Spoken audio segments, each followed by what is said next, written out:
अस्सलाम वालेकुम viewers, welcome back to my channel. मैं हूं डॉक्टर पाकीज़ा और आज मैं आपके साथ जो अहम हेल्थ इशू डिस्कस करने जा रही हूं उसका नाम है कॉन्स्टिपेशन या फिर कब्ज़। कॉन्स्टिपेशन उस कंडीशन को कहते हैं जिसमें आपको हफ्ते में 3 बार से कम दफ़ा हाजत महसूस हो रही हो या फिर हफ्ते में 1 या 2 दफ़ा ही आपको स्टूल पास होता हो। ऐसा बेसिकली इसलिए होता है क्योंकि जब हम खाना खाते हैं तो खाना हमारे डाइजेस्टिव ट्रैक्ट से गुजरता है और वहाँ पे जितने भी न्यूट्रिएंट्स होते हैं वो एब्जॉर्ब हो जाते हैं और जो बाकी वेस्ट प्रोडक्ट बचता है वो हमारी आंतों की तरफ चला जाता है, जहाँ पर एक्सक्रीशन का जो प्रोसेस है उसके ज़रिए वो पास आउट हो जाता है। ये एक बिल्कुल नॉर्मल कंडीशन है। लेकिन इसके बरअक्स जब हमारी आंतें इस वेस्ट प्रोडक्ट से पानी की बहुत ज़्यादा मकदार एब्जॉर्ब करने लगती हैं अपने अंदर, तो ये जो स्टूल होता है ये हार्ड और ड्राई हो जाता है और इस हार्डनेस और ड्राइनेस की वजह से इसे पास आउट करने में बहुत ज़्यादा तकलीफ़ और दिक्कत का सामना करना पड़ता है।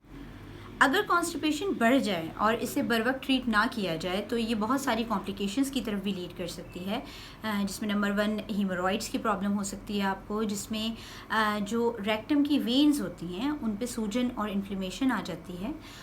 सेकेंडली आपको एनल फिसर्स की प्रॉब्लम हो सकती है, जिसकी वजह से पेशेंट को बहुत ज़्यादा स्टूल पास करने में मुश्किल पेश आती है।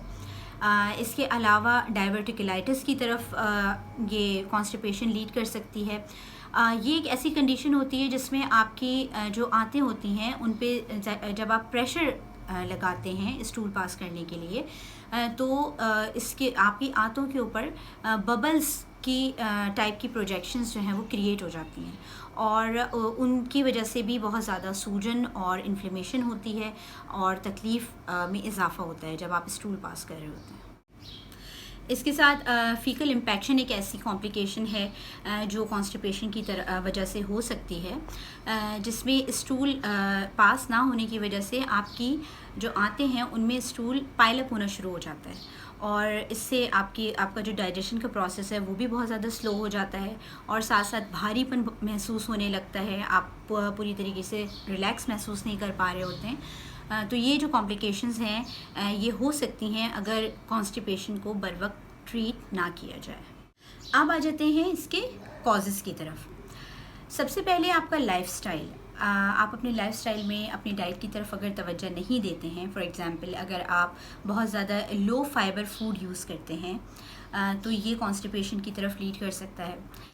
सेकेंडली अगर आप पानी बहुत कम पीते हैं और आपको डिहाइड्रेशन हो गई है तो ये भी एक बहुत बड़ा कॉज होती है कॉन्स्टिपेशन का। इसके साथ अगर आप स्ट्रेस में हैं, कोई टेंशन है, तो इस सिचुएशन में भी कॉन्स्टिपेशन क्रिएट हो सकती है। इसके साथ अगर आपका लाइफस्टाइल ऐसा है जिसमें आप एक्सरसाइज नहीं करते हैं, वॉक वगैरह भी नहीं करते हैं, तो ये भी कॉन्स्टिपेशन को लीड करता है।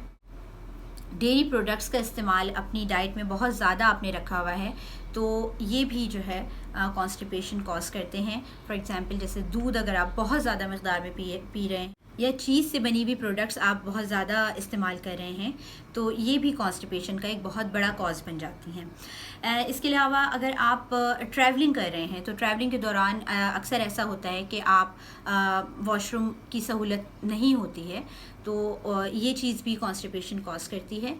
इसके साथ सबसे बड़ा कॉज इसका ये हो सकता है कि अगर जब कभी भी आपको हाजत महसूस हो रही हो और आप इसको रोक लें और इसको रेजिस्ट कर लें और स्टूल पास ना करें और यही प्रैक्टिस आप बार बार रिपीट करते रहें, यानी जब भी आपको हाजत महसूस हो आप वॉशरूम ना जाएं, तो ये चीज़ भी कॉन्स्टिपेशन का एक बहुत बड़ा कॉज होती है।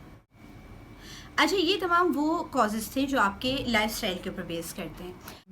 इसके साथ बहुत सारी ऐसी मेडिकेशंस भी हैं जो अगर आप ले रहे हैं तो उससे भी कॉन्स्टिपेशन कॉज हो सकती है। जैसे कि बहुत से पेन किलर्स हैं जिनमें नारकोटिक्स का अगर यूज़ हुआ हो तो वो कॉन्स्टिपेशन कॉज करती हैं। इसके साथ एनसेड्स हैं जिनमें आइबुप्रोफेन या फिर नेप्रोक्सिन जैसी ड्रग्स शामिल हैं। इसके साथ साथ एंटी डिप्रेसेंट्स हैं, कुछ एंटी कन्वल्सेंट्स जो कि सीजर्स को प्रोटेक्ट करने के लिए या प्रिवेंट करने के लिए यूज़ की जा रही होती हैं। एंटासिड्स बहुत सारे जिनमें कैल्शियम और एल्युमिनियम का यूज़ हो। Iron pills, blood pressure medicine, साथ में एंटी नोज़िया या एंटी एमेटिक मेडिसिन और साइकियाट्रिक मेडिसिन, बहुत सारी ऐसी होती हैं जो कॉन्स्टिपेशन का बहुत बड़ा कॉज बनती हैं। अच्छा, इन मेडिकेशंस या मेडिसिन के साथ साथ कुछ ऐसी medical conditions, specific medical conditions भी हैं जो कि कॉन्स्टिपेशन कॉज कर सकती हैं। फॉर एग्जांपल डायबिटीज़ है, प्रेगनेंसी, कोलोरेक्टल कैंसर, हाइपरकैल्सीमिया या फिर हाइपोथायराइडिज्म जैसी जो कंडीशंस हैं, ये भी कॉन्स्टिपेशन को कॉज करती हैं। अब आ जाते हैं हम इसके सिम्टम्स की तरफ। इसकी बहुत सारी अलामात हैं, जैसे कि अगर आपको हफ्ते में 3 से कम दफ़ा स्टूल पास हो रहा है या फिर 1 या 2 दफ़ा ही आप को हाजत होती है, तो ये भी इस कॉन्स्टिपेशन की एक अलामत है होने की। साथ में अगर जब आप स्टूल पास करके आ जाएं और आपको ये फ़ील हो कि आपका पेट पूरी तरह से ख़ाली नहीं हुआ है और आपको पूरी तरह से रिलैक्सेशन नहीं मिली है, ये भी इसका एक बहुत बड़ा सिम्टम है। साथ में स्टूल पास करने में बहुत ज़्यादा तकलीफ़ और दिक्कत महसूस होना, स्टूल बहुत ज़्यादा लंपी, हार्ड और ड्राई हो, पेट दर्द होना, मतली होना, उल्टी महसूस होना, ये तमाम अलामात कब्ज़ की या फिर कॉन्स्टिपेशन की हैं। अब आ जाते हैं हम इसकी ट्रीटमेंट की तरफ। ट्रीटमेंट इसका 2 तरीके से होता है, एक है सर्जरी और दूसरा है मेडिकेशन। सर्जरी बेसिकली कॉन्स्टिपेशन में बहुत रेयरली ही रिकमेंड की जाती है। अगर कोई बहुत एक्सट्रीम या सिवियर कंडीशन है, जैसे कि कोलोन प्रोलैप्स है या फिर आपको एनल फिसर्स जैसी कंडीशन है या इससे कोई मिलती जुलती सिचुएशन है, तो फिर और उसमें अगर सर्जरी की बहुत ज़्यादा नीड है तो फिर सर्जरी की तरफ डॉक्टर्स जाते हैं, अदरवाइज़ मेडिकेशन ही ज़्यादा प्रेफर की जाती है।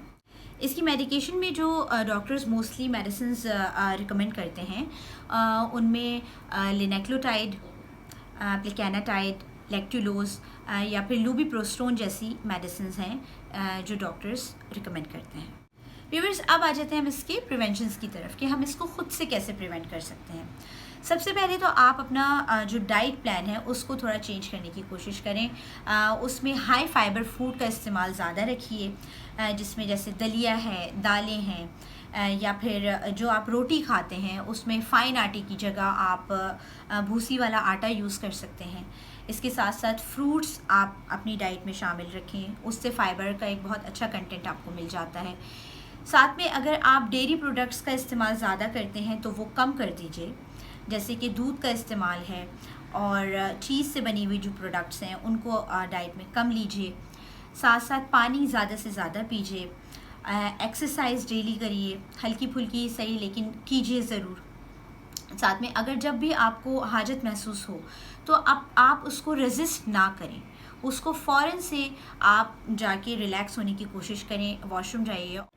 एक बहुत बड़ी टिप मैं आपको ज़रूर देना चाहूँगी सेल्फ़ प्रिवेंशन के तौर पे कि जब भी आप वॉशरूम में बैठते हैं तो जो आपकी टॉयलेट सीट का अगर आप यूज़ कर रहे हैं, जो आपकी टॉयलेट सीट है अगर आप उस पर बैठते हैं, जैसे कमोड का अगर आप यूज़ कर रहे हैं, तो आपके जो पैर हैं वो ज़मीन से थोड़े ऊँचे होने चाहिए। यानी आपके पैर जो हैं, आपके जो घुटने हो वो थोड़ी बैंडिंग पोजीशन में होने चाहिए। आप इसके लिए कोई पटरा या कोई छोटी कुर्सी या स्टूल जब भी आप कमोड के ऊपर बैठें वो सामने रख के बैठें, ताकि आपका जो पोस्चर है वो बिल्कुल दुरुस्त बने स्टूल पास करने के लिए। क्योंकि पोस्चर अगर ठीक नहीं होता तो भी स्टूल पास करने के अंदर प्रॉब्लम होती है और यही कंडीशन कॉन्स्टिपेशन की तरफ लीड कर जाती है। वॉशरूम जाने का आपका एक स्पेसिफिक टाइम सेट होना चाहिए कि जैसे आप सुबह अगर उठते हैं तो सुबह का टाइम बनाइए या फिर रात का टाइम बनाइए। अगर आपके टाइमिंग्स डिस्टर्ब हो जाते हैं तो उससे भी कॉन्स्टिपेशन कॉज होती है। साथ में अगर आप मोबाइल यूज़ करते हैं वॉशरूम में तो वो भी ना यूज़ किया कीजिए, क्योंकि मोबाइल यूज़ करने से आपका ध्यान जो है वो बढ़ता है और आपका कंसंट्रेशन जो है वो पूरी तरह से नहीं होती है इस चीज़ की तरफ, जो एक बहुत बड़ा कॉज है कॉन्स्टिपेशन। तो व्यूवर्स, आज हमने डिस्कस किया कॉन्स्टिपेशन के बारे में। यकीनन आपको इस वीडियो से बहुत अच्छी मालूमात मिली होगी। वीडियो के मुतालिक कोई भी सवाल हो तो आप मुझसे कमेंट करके पूछ सकते हैं। चैनल को लाइक और सब्सक्राइब करना नहीं भूलिएगा। नेक्स्ट टाइम किसी और अच्छी इन्फॉर्मेशन के साथ मुलाकात होगी। अल्लाह हाफिज़।